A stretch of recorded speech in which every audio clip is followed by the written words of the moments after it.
Hi everyone, welcome to my channel. आज हम ऑटोकनर का एफिशिएंसी के बारे में बात करने जा रहे हैं।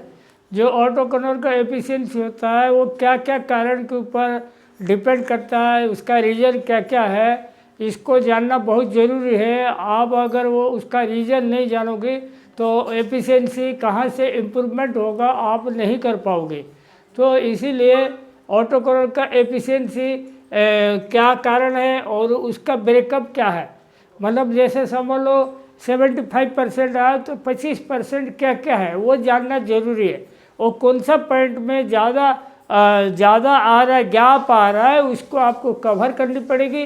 कवर करोगी तब जाके आपका एफिशिएंसी लेवल आपकी स्टैंडर्ड के हिसाब से आएगा।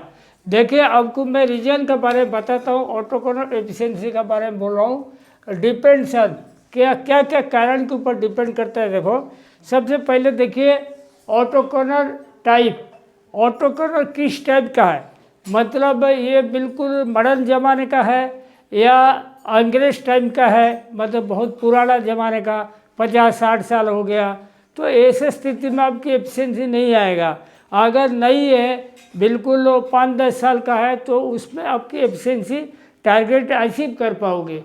और मटेरियल टाइप देखो, आप जैसे कटन है या सिंथेटिक है या पीबी है या कॉटन है तो डायड है, तो अलग अलग हिसाब से आपकी एफिशिएंसी आएगा।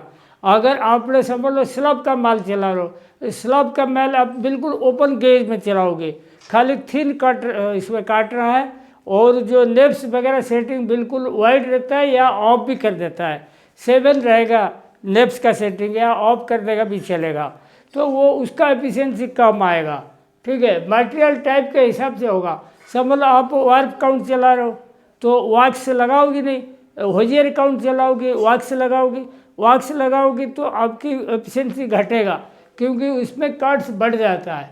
ऐसे ही मशीन कंडीशन मतलब देखो, आपके हाथ में समझ लो बिल्कुल नया मशीन है, मॉडर्न ज़माने का मशीन है, लेकिन आपका अगर मेंटेनेंस टीम कमज़ोर है, मेंटेनेंस टीम अच्छा नहीं है, आप बराबर टाइम पे मेंटेनेंस नहीं कर पा रहे हो, तब आप एफिशिएंसी का उम्मीद नहीं रखना। चाहे आप कितना बढ़िया मशीन दे दो, अगर मेंटेनेंस खराब है तो एफिशिएंसी डाउन हो जाएगा। और पुराना मशीन भी कोई कोई चलाता है और मेंटेनेंस टीम इतना तगड़ा रहता है, वो लोग बराबर एफिशिएंसी ले आते हैं, क्योंकि इसको वो टाइम टू टाइम सर्विसिंग करते हैं, मेंटेनेंस कराते हैं। तो मेंटेनेंस कंडीशन जो होता है, मशीन कंडीशन मेंटेनेंस के ऊपर डिपेंड करेगा। और आरएच प्लांट देखो, आरएच प्लांट मतलब क्या होता है, जैसे आरएच जैसे समझ लो आपके ऑटोमेटिक प्लांट है, या बिल्कुल बढ़िया मेंटेन करके रख सकते हो, जो स्टैंडर्ड आरएच है आप मेंटेन कर सकते हो। प्रोसेस का हर जगह का आरएच मेंटेन रखोगी तो आपकी मटेरियल बिल्कुल स्मूथ वर्किंग रहेगा हर जगह, तो कट्स वगैरह कम आएगा। मैंने तो देखा किसी किसी मिल में आरएच प्लांट है ही नहीं, तो उस केस में क्या होगा, आप कभी आरएच मेंटेन नहीं कर पाओगे, आपका दिक्कत जाएगा, कट्स वगैरह कभी सही नहीं रहेगा, क्योंकि मशीन हर जगह लपट के चलेगा, आप कहाँ से कवर करोगे। तो आरएच प्लांट का भी बहुत इम्पोर्टेंट है। रिम फ्रेम समझ लो आपकी वर्किंग खराब है, किसी भी कारण से है, उसका रिम फ्रेम वर्किंग का 100 कारण रहता है। कोई भी कारण से रिम फ्रेम समझ लो बिल्कुल बैड वर्किंग चलता है, ब्रेकेज 3% की जगह 8%, 10% है, तो उस केस में भी आपकी एफिशिएंसी बराबर नहीं आएगा, बार बार यान ब्रेक मारेगा। ऑटोकनर में देखो, combed, carded, compact, warp count, hosiery count, ये सब में अलग अलग आएगा एफिशिएंसी। क्योंकि देखो, कोम्ड मटेरियल चलाओगे बिल्कुल टाइट सेटिंग रखोगे, और कार्डेड मटेरियल चलाओगे थोड़ा लूज रखोगे, और कम्पैक्ट चलाओगे उसमें बिल्कुल क्लोज सेटिंग रखोगे, पॉलिस्टर जैसा। तो ऐसे ही वार्प काउंट में थोड़ा मतलब बढ़िया रहेगा, गेज ठीक ठाक रखना पड़ेगा। होजियर काउंट में क्या बल्कि रहता है, उसमें गेज वाइड रखना पड़ेगा, लेकिन वॉक्स लगाओगे, वॉक्स के कारण आपकी प्रोडक्शन कम हो जाएगा, एफिशिएंसी घट जाएगा। ग्रे सिंथेटिक या डायड सिंथेटिक, ग्रे सिंथेटिक में हमेशा बढ़िया आता है एफिशिएंसी, डायड में कम आएगा, क्योंकि डायड में प्रोसेस होने के बाद उसमें नेप्स वगैरह आता है, ग्रे सिंथेटिक में नेप्स नहीं आता। बाकी आप अगर button roll gauge break draft बराबर रखोगे कभी भी आपकी दिक्कत नहीं आएगा। और ड्राफ्टिंग जोन क्लीनिंग, ये जो सिंपलेस का, रिम फ्रेम का, ड्रॉप फ्रेम का, हर जगह का ड्राफ्टिंग जोन का क्लीनिंग परफेक्ट रखना। सिंपलेस में हर 4 घंटे में रखना। रिम फ्रेम में कोर्स काउंट चला तो हर 8 घंटे में करना पड़ेगा। फाइन काउंट चला तो कम से कम 24 घंटे में एक बार करेगा। तो पॉलिस्टर चला तो वो भी 24 घंटे में एक बार करना पड़ेगा। अगर क्लीनिंग नहीं रखोगे ड्राफ्टिंग जोन का तो ड्राफ्टिंग जोन का अंदर फ्लाई सब मटेरियल के साथ जाएगा। मटेरियल के साथ जाएगा वो फिर कट मारेगा ऑटोकोर में। जब कट मारेगा तो आपकी एफिशिएंसी घटेगा। Hard waste removal frequency. अच्छा, ऑटोकोर में प्रेशर क्लीन, देखो जो यूआईसी क्लीनिंग होता है वो ऑटोकोर में एयर प्रेशर से क्लीनिंग करते हैं। समझ लो आपने 15 मिनट का टाइम दिया तो कोई कारीगर क्या कि मेंटेनेंस वाला कभी कभी प्रेशर मारता है, कभी कभी जावर मारता है। अगर कारीगर आधा घंटा लगा दिया 15 मिनट की जगह तो आपकी एफिशिएंसी आएगा नहीं। तो इसके लिए आपको ध्यान रखना पड़ेगा हार्ड वेस्ट रिमूवल फ्रीक्वेंसी। देखो हार्ड वेस्ट जो होता है शिफ्ट में कम से कम 2 बार निकालना चाहिए। मतलब जैसे ऑटोकोनर 1 सेकंड के लिए बंद किया, फटाक से हाथ डाला पंखा से, हार्ड वेस्ट निकाल के फेंक दिया, फिर चालू कर दिया। तो हार्ड वेस्ट 2 बार भी निकालोगे चलेगा, लेकिन वो फ्रीक्वेंसी डिपेंड करता है आपकी। समझ लो कट्स लेवल बहुत ज़्यादा है तो हार्ड वेस्ट आपको जल्दी जल्दी निकालनी पड़ेगी। उसके बाद ड्रम स्पीड, देखो ड्रम स्पीड तो आपकी मटेरियल के हिसाब से आपको स्पीड रखना पड़ेगा। काउंट क्या है, फाइन काउंट है स्पीड कम रहेगा, कोर्स काउंट है स्पीड ज़्यादा चल जाएगा। और बिल्कुल कोर्स काउंट है तो कम स्पीड चलेगा। समझ लो आपने 10 काउंट चला रहे हो तो स्पीड 800-900 रखना पड़ेगा। 30 काउंट चला रहे हो 1400-1500 रखना पड़ेगा। 40 काउंट चला रहे हो तो उसमें भी 1500-1600 तक भी जा सकते हो। और बिल्कुल 60 काउंट चला गया तो 1250 में आ जाओगे। तो वो काउंट का ऊपर डिपेंड करेगा क्या स्पीड रखोगी। वाक्स्ड और अनवाक्स्ड, जैसे आपको पता था वर्क काउंट चलेगा, वैक्स नहीं लगेगा, हुजीर काउंट लगेगा, वैक्स लगानी पड़ेगी। तो वैक्स लगाओगे आपकी प्रोडक्शन कम आएगा, एफिशिएंसी घट जाएगा। Volume of class fault, classified fault जो होता है जितना ज़्यादा रहेगा यान के अंदर उतना आपके ऑटोकोर में ईआईसी इसको क्लियरिंग करेगा। ईआईसी जब क्लियरिंग करेगा तो आपकी एफिशिएंसी घटेगा। तो क्लास फॉल्ट के ऊपर डिपेंड करेगा आपका कितना मतलब ऑटोकोर का एफिशिएंसी आएगा। कार्ड्स पर 100 किलोमीटर, मतलब जो कार्ड्स होता है 100 किलोमीटर यान में कितना बार कटता है वो भी डिपेंड करता है। देखो मटेरियल टू मटेरियल कट्स पर 100 किलोमीटर कम आता है। जितना बढ़िया वर्किंग रहेगा, बढ़िया सेटिंग करके रखेगा प्रोसेस का, उतना कट्स कम आएगा। और मेरा पिछला बड़ा वीडियो एक है कट्स ऑटोकोर कट्स, उसका सब रीजन है बताया हुआ और क्या क्या उसमें तकलीफ है, कैसे इसको ओवरकम करें, वो सब चीज़ बताया हुआ, आप देखिएगा। रिम फ्रेम कप कंटेंट, समझ लो रिम फ्रेम में कप कंटेंट बिल्कुल हल्का लिया, डी से बबिन लिया या हाफ बीट है तो वो सब क्या करेगा एफिशिएंसी को मार देगा। वो बार बार बबिन खाली हो जाएगा, बबिन चेंज होगा तो दिक्कत जाएगा। डी से बबिन, हाफ बीट बबिन, फिक्सी लपेटा, ये सब abnormal बबिन जो होता है ना ये सब दिक्कत जाएगा। वो इसको बिल्कुल कंट्रोल करके रखोगे तब सही होगा। वाइंडर स्किललेस, वाइंडर स्किललेस मतलब ऑटोकोर का जो कारीगर होता है तो आपकी वो बराबर परफेक्ट कारीगर होना चाहिए। ऐसे नहीं कि किसी को उठा के ला के लगा दिया, भाई तू 30 ड्रम चलाओ, तू 20 ड्रम चलाओ, ऐसे नहीं चलता। कारीगर परफेक्ट होना चाहिए, जो कम से कम 2-3 साल काम किया होगा इसको कारीगर बोले गए। कोई महीना 2 महीना वाला जब लगाते हो तो आप एफिशिएंसी का उम्मीद नहीं रखना। वर्कलोड ऑफ वाइंडर, वाइंडर का वर्कलोड होता है काउंट के हिसाब से देना। सब मतलब 30 काउंट आप 30 ड्रम दिया, 40 काउंट आप थोड़ा ज़्यादा दे सकते हो, 60 काउंट और थोड़ा ज़्यादा दे सकते हो। समझ लो आपने 12 काउंट चला बिल्कुल कम देना पड़ेगा, 15 ड्रम 18 ड्रम ऐसे देनी पड़ेगी। समझ लो 6 काउंट 8 काउंट चला रहे हो तो आप उसमें 10 ड्रम दोगे। उसी हिसाब से ड्रम का अलॉटमेंट होना चाहिए। ऑटोकोर यूआईसी सेटिंग, यूआईसी सेटिंग भी एफिशिएंसी का बहुत बड़ा रोल। यूआईसी सेटिंग आप अगर बिल्कुल क्लोजर रखोगे, टाइट साइड रखोगे तो आपका कट्स उतना मारेगा, कट्स जितना मारेगा तो उतना एफिशिएंसी घटेगा। तो आपको अननेसेसरी माल काटना नहीं, जितना आपकी फॉल्ट है उतना काटना, उसी हिसाब से आपको यूआईसी सेटिंग रखना पड़ेगा। पैकेज साइज, समझ लो कोन का फुल डब का आप 1.89 kg लिया, कोई 2 kg लेता है, कोई 2.5 kg लेता है, कोई 3 kg लेता है, कोई 2.7 kg लेता है। नंबर ऑफ kg जितना ज़्यादा लोगे उतना कम डब आएगा, उतना लसेस कम होगा।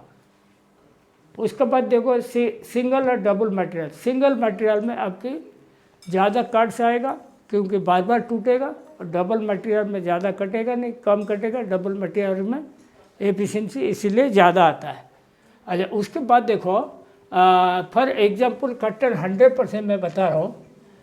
Breakup of efficiency, isolation loss देखो 9%। आइसोलेशन लॉस मतलब आपको ये समझा देता हूँ, जैसे आप कोई मोटरसाइकिल चलाते हो, जैसे स्टैंड में रखा, चालू किया तो उसका डिस्प्ले देख रहा है 0 से बढ़ के जाएगा, 0 से थोड़ा थोड़ा बढ़ के 60, 70, 80 किलोमीटर तक ऐसे जाएगा। जब बंद करोगे 70, 80 किलोमीटर से घट के 0 में आएगा। जो स्पीड घटने का बढ़ने का जो बोलते हैं ना, इसको एक्सीलरेशन लॉस बोलते हैं। ऐसे ही जैसे ऑटोकोनर का ड्रम है, जैसे कट मारता है या बॉबिन चेंज होता है, वो ड्रम रुकता है। जैसे 1400 का स्पीड है, स्लो हो के 0 पे आएगा, रुक जाएगा। फिर जब बॉबिन लग गया फिर चालू होगा, 0 से चलेगा 14% तक जाएगा, तो इसको एक्सीलरेशन लॉस बोलते हैं। और 9% रहता है जनरली। तो आपकी वो डिपेंड करता है कट्स वगैरह कितना है, मटेरियल कैसा चलता है, वर्किंग कैसा है। कभी कभी 8% पे आएगा, बिल्कुल ख़राब चलेगा 10% पे आ जाएगा। लॉस फॉर कट्स, जो कट्स पर 100 किलोमीटर है या 10 किलोमीटर कहीं पे कैसे भी करते, उसका ऊपर भी डिपेंड करेगा लसेस कितना रहेगा। 6% उसका लिया। हार्डवेस्ट रिमूवल 0.4%। 0.4 आप भी मन में आता होगा सब, 0.4 कहाँ से आया? 0.4 इसीलिए आया, देखो जैसे हार्डवेस्ट निकालने के लिए ढक्कन निकाला, हार्डवेस्ट निकाला, फेंका, फिर चालू कर दिया, तो 1 + 1 2 बार 2 मिनट पे निकल जाना चाहिए। 2 × 480 मिनट, 8 घंटा × 100, ये आपके आ जाएगा 0.4 आ जाएगा। ठीक है। ऐसे ही EYC air cleaning, EYC air cleaning मैंने 15 मिनट पकड़ा। जैसे आप 15 मिनट में आप एयर क्लीनिंग करोगे तो उसका 3.1% आएगा। रेड लाइट 1.5% लिया, येलो लाइट 0.5। देखो रेड लाइट आपकी डिपेंड करेगा कट्स की पोजीशन के ऊपर, येलो लाइट डिपेंड करेगा आपकी वर्कर की स्किलनेस के ऊपर। वर्कर अगर ढीला ढाला है, टाइम पे फुल डप आया, निकाला नहीं, तो येलो लाइट जलता रहेगा। रेड लाइट अगर भयंकर कट से कारीगर अनस्किल्ड है, वो अटेंड नहीं कर पाए, तो 1.5% आ जाएगा। उसके ऊपर होगा तो अलार्मिंग है, इसके ऊपर होगा तो अलार्मिंग है। और एम्प्टी बॉबिन चेन देखो, ये 5.5% लिया। एम्प्टी बॉबिन चेन मतलब समझ लो एक बॉबिन खाली हो गया, दूसरा बॉबिन लगाना पड़ा, फिर एक बॉबिन खाली हो गया, दूसरा बॉबिन लगाना पड़ा। तो हर ड्रम में जैसे खाली होगा दूसरा बॉबिन चेंज होगा, तो 5.5% लिया हुआ। समझ लो आपके कप कंटेंट कम है या डी शेप ज़्यादा है, हाफ बीट ज़्यादा है, तो आपके परसेंटेज आपका बढ़ जाएगा। तो कुल मिला के टोटल लॉसेज जो होता है अपना कितना आता है, देखो 26% आता है। 26% अगर लॉसेस आया तो 74% का आपकी एफिशिएंसी आएगा। तो 100 से 26 आप माइनस कर दिया। 9 से 15, 4, 15, 4, 19, 20, 26 है। तो ये आपके ब्रेकअप बता दिया। अभी देखो कट स्टैंडर्ड एफिशिएंसी कैसे कैसे लिया हुआ। कटन कार्डेड में अपन 30 काउंट का हिसाब से पकड़ा, एग्जाम्पल के लिए आपको। कटन कार्डेड में 75 आएगा, कटन कोन में 74 आएगा, कटन एलिटूस्ट में 78 आएगा। देखो कटन एलिटूस्ट में क्यों ज़्यादा आएगा, क्योंकि वो रिम फिल्म में डबल होता है, धागा डबल होता है, तो थिक थिन कम हो जाता है, नेप्स भी कम आता है, उसमें IPI कम हो जाता है बहुत, तो इसीलिए इसमें एफिशिएंसी बढ़ जाएगा, इतना ब्रेकेज नहीं मारेगा। कटन कंपैक्ट में देखो 72% लिया, 72% इसीलिए लिया, कंपैक्ट में बिल्कुल टाइट गेज रखना पड़ता है, बिल्कुल टाइट गेज रखेंगे तो उसी हिसाब से उसका कट्स पर 100 किलोमीटर थोड़ा बढ़ जाता है। सिंथेटिक ग्रे में देखो 80% तक आप अटेंड कर सकते हो, सिंथेटिक डाइड में 76% तक ले सकते हो, पॉलिस्टर कटन में 75% तक ले सकते हो, लेलन कटन में सबसे कम देखो 70%, क्योंकि लेलन का जो माल होता है ना बहुत ज़्यादा IPI होता है, बहुत थिक रहता है, क्योंकि उसका फाइबर में लेंथ का कंसिस्टेंसी नहीं रहता है, बिल्कुल यूनिफॉर्मिटी ख़राब रहता है। और स्लैब कटन में 77% लिया। स्लैब का कटन यान जो होता है उसमें बहुत ओपन केस रहता है, इसीलिए इसमें 77 लिया। अभी देखो एक कार्ड्स पर 100 किलोमीटर मैंने 65 पकड़ा, एफिशिएंसी 74% पकड़ा। अच्छा आप देखो काउंट मैंने लिखा एक एग्जाम्पल के लिए 20 काउंट 50 से 60 कार्ड्स लिया तो 70% आएगा। ये देखो जैसे काउंट कोर्स होता रहेगा ना एफिशिएंसी घटता रहेगा, काउंट फाइन होगा तो एफिशिएंसी बढ़ता रहेगा, कार्ड्स कम रहेगा एफिशिएंसी बढ़ेगा, कार्ड्स ज़्यादा रहेगा एफिशिएंसी घटेगा। 20 kW में समझ लो 50 से 60 कार्ड्स पर 100 किलोमीटर है तो 70% आएगा। 24 kW 55 से 65 है 72% आएगा। 30 kW 60 से 65 तक है 74% आएगा। 40 कोण में देखो 80 से 90 पकड़ा। आपके मन में आता होगा कोण माल तो बढ़िया है, इसमें क्यों कट ज़्यादा है? इसमें इसीलिए कट ज़्यादा है, इसमें क्या होता है बिल्कुल टाइट सेटिंग चलाना पड़ता है, क्योंकि कोण का माल अपन पार्टी ज़्यादा पैसा देता है, इसको अपन लूज सेटिंग चला के नहीं दे सकते, तो इसमें इसीलिए 72% दिया। 40 कम्पैक्ट 85 से 90 है उसमें 74% दिया। आप बताओ इसमें 80 से 90 72% और 40 कम्पैक्ट में 80 से 90 74%। ये कम्पैक्ट में क्यों ज़्यादा आ गया मालूम है? क्योंकि इसका CSP बढ़ गया कम्पैक्ट में, इसमें CSP कम रहेगा नॉर्मल धागे में। 60 कम्पैक्ट देखो 90 से 100 है उसमें 76% आएगा। यहाँ काउंट का असर आ जाएगा, काउंट फाइन है, बहुत लंबा टाइम चलता है तो इसीलिए आपकी एफिशिएंसी बढ़ जाएगा। 80 कम्पैक्ट में 78% तक ला सकते हो, जबकि कार्ड से 100 से 110 रहेगा। 30 CH वॉक्स वाला में 70 से 80 कार्ड आएगा, फिर भी 72 आएगा। ठीक है। अच्छा all efficiency is drum efficiency not machine efficiency, ये ध्यान रखो। जितना अपन अभी एफिशिएंसी का बात किए वो सब ड्रम एफिशिएंसी का है, और ये आपको एक गाइडलाइन मिला, आप इसके हिसाब से आप अटेंड करिए, डिपार्टमेंट में एफिशिएंसी बढ़ाइए। Thank you.